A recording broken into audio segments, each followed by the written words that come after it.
Thank you very much. What are your priorities in terms of after-school programs, and where could the funding come from? We'll start with Sandra.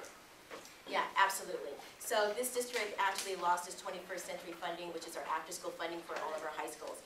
I have been talking with supervisors Kim and also Mar to reinstate $3.5 million for after-school funding for the next 2 years, and really to use that money for credit recovery. Those students in our high schools who are on track not to graduate, giving them an extra chance to make up those classes so they can graduate on time. Actually, it's going before the board in September. She is on the budget committee, and we've been working very closely together. She's actually, I believe, spoken to many supervisors about this. We think we can secure this $3.5 million, which will actually fund our after-school programs in our high schools for the next 2 years. In a city where we have most of our families who are working families, we absolutely need, it's essential that we have after school starting in kindergarten and going all the way up to high school. And if we aren't able to provide quality after school care for everybody in our public schools, we're really failing, because we need to continue what they're learning during the regular school hours. We need to make sure that they are able to continue that learning after school. There's thousands of people who count on us to continue to educate their children. And if I am elected to the board, I would absolutely make sure that the good work that the board is doing now to secure those funds would continue until we absolutely have the funding that we need. I agree that it's so critical that we have after-school programs, not just available to every kid, but ideally at every school, and high-quality after-school programs as well. We need to make sure that there's learning that's happening there, that we're actually furthering the goals of the district, the strategic plan of the district through our after-school programs. I'm very happy to hear about what Commissioner Fewer said there. I would aggressively pursue all funds from federal sources, state sources, local sources. I think, with after-school programs, a lot of the providers tend to be community-based organizations. We need to make sure that we're in sync with them and that we're drawing on everything that they have to offer us, pursuing every opportunity to bring them into the district. And obviously, this involves working very closely with our city partners. So this would be a top priority for me, and hopefully we'll be able to bring the funds into the district to make sure that we can continue to emphasize after-school programs at every single one of our schools. Thank you. Wow. I agree with everyone ahead of me, and would love to continue the good work of our board, and I think that's great. One of the things that I want to bring up that I'm not sure everybody knows here is that not every school has after-school care, and even if they have care, it only provides for a portion of the kids. At Jose Ortega Elementary School, less than half of the student body can get after-school care on site, and that is a real hardship for us. So in addition to all that you hear, I would do all of the above, but there needs to be a long-term strategic plan of supporting parents in terms of having after-school care for all students if they so desire. And I would go about, of course, working with our civic government, as well as our foundations, corporations, and our CBOs to really efficiently do this so that we as the school district don't pay for that as much as possible, because I think there's other funding out there. I am very supportive of the money that Supervisor Kim is trying to secure for us. I've already spoken to her about that and pledged my support and whatever I can do to help her. Beverly is absolutely right about the elementary school situation, and I was a strong advocate on the board for being careful. We realigned our transportation, and so what happened to kids in elementary school was some of them lost their transportation to after-school programs and therefore left their parents high and dry with no spot at their schools and no place to go, no way to get to another program. And my feeling was that we needed to really make sure that we had spots available for kids, that we aren't leaving families, because it is so essential for working families to have after-school care. My daughter's middle school is part of a pilot now providing access to our school loop system for the after-school provider, which means that there's going to be much better alignment in terms of tutoring, in terms of the after-school provider knowing about the homework and helping kids with homework and making sure that they're on track with where they're supposed to be academically. So that's a really, really promising program. And I think our community schools work is going to provide, it's going to help us get funding for the community organizations.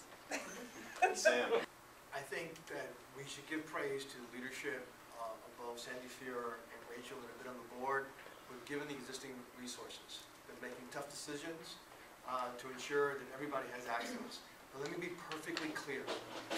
Currently, the district receives $25 million in discretionary money from the city and county of San Francisco. We need to reevaluate that money that comes in on an annual basis to ensure that it's going to the right elementary schools and the right middle schools of where there is the greatest need. And I go back to 41,000 kids live at the poverty level or slightly below in this area. Second, I am proposing an additional 25 million tax on businesses and corporations in San Francisco, and particularly in the tech center, specifically for science and math and education. There's a continuum from elementary school, K through 3, through 4, 5, and 6, integrated into the basic curriculum and after-school programs. And particularly who it helps our teachers, our counselors, and our providers. Thank you so much. Thank you. After-school programs are great, of course. It'd be great if every school could have them, but you can't have something that you can't afford. If you don't have the money for after-school programs, you know, you might have to do without them. You don't cut teachers' pay to provide after-school programs. If you don't have, if the teachers aren't happy, the teachers produce the students. The teachers have to be paid. You don't give teachers furlough days and cut their pay. That's a slap in the face to the teachers, if you ask me. If you can afford it, great. You got to find the money somewhere else. You got to get money. The only way to get more money in schools is you got to get more students in your schools. You have to have neighborhood schools. And you can't keep sticking your hand out and try to raise taxes every time you turn around, because the people are going to get tired of paying taxes to support the schools. Okay? Thanks. Thank you. Extremely important. I have 2 kids, as I told you. My son is 7 years old. My daughter is 14 years old. My son is going to an aftercare program. If I wasn't subsidized, I couldn't afford that. Because, you know, I have a house, so when you have a house, you have to pay your mortgage, and you don't have money for anything. You don't qualify for anything. I have, you know, to almost beg them to help me, because my son is 7 years old. He needs help with the homework. He's an English learner. He has maybe some issues with learning, so it's extremely important for him. Also, for the bigger kids, my daughter has to take the bus from her school to my house. We don't have free transportation. We don't have free muni. I'm 100% for the free muni for our kids. My daughter has to take the bus because I'm doing this. So you know what? And I'm scared of her. So, but it was something in every single school that is affordable and quality and accessible for all families. Because sometimes we have for some families, for not some families. If you live in the rich district, you can afford that. But if you live in the district that you don't have a lot of money, you are lucky. Thank you. Thank you very much. Without after-school programs, I would not be here. Without quality after-school programs, I would not be here. You're going to hear me talk a lot about increasing revenue and leveraging funding sources for bringing money into the school. It's not all just on the district, of course. We did a program as Executive Director of Young Community Developers at Balboa High School last summer. 74 students failed math, they failed English. We got 70 of them to pass both classes, 58 to C or higher. And we did that with funding from the Lennar Shipyard project. So when I talk about going after funding for development projects, when I talk about increasing revenue from going after federal resources, I've done it. I've monitored after-school programs. I've implemented after-school programs and developed after-school programs. They're very, very important for working families in San Francisco for us to have them. And the way that you fund them is you aggressively go after other resources, as well as leveraging the resources that we do have within the district. And there are several ways to do that. After-school advocate for many years. Here's one of the things that you've heard allusions to this. We have various programs at various schools. I could name elementary schools that have 4 or 5 after-school programs. They all have different eligibility. And by the way, we have in San Francisco a group facilitated through DCYF called the After School for All Coalition. And I have told them from the beginning, when I was on the original advisory committee, that the goal should be that every single school in San Francisco has after school, and in most cases before school, for every child there. And that should be the default option for that child. So it should be our goal to demand and to advocate for integration of all these systems, integration of the eligibility systems, so that we're not spending so much time and attention on administration.